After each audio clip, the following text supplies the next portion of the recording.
Arestado ng PNP San Manuel ang isang top 8 most wanted person provincial level sa kasong statutory rape sa operasyong isinagawa dakong alas 10:30 ng umaga noong ika-14 ng Setyembre taong kasalukuyan sa Barangay Eden, San Manuel, Isabela.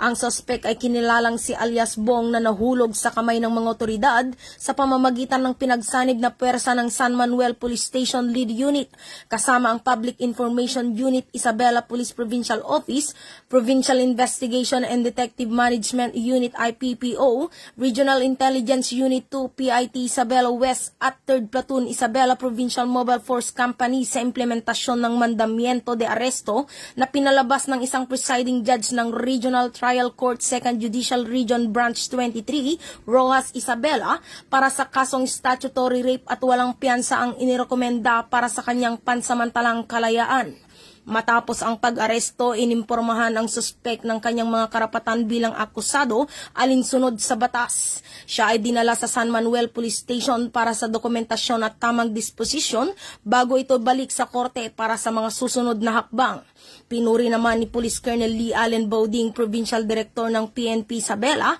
ang mga otoridad sa matagumpay na pagsasagawa ng operasyon. Aniya, ang matagumpay na operasyon na ito ay nagpapakita ng determinasyon ng PNP Isabela sa pagtiyak ng katarungan at sa kanilang patuloy na pagsisikap na sugpuin ang kriminalidad. Ang pagkakakulong sa mga wanted person ay isang mahalagang hakbang patungo sa mas ligtas at mas maayos na komunidad para sa lahat.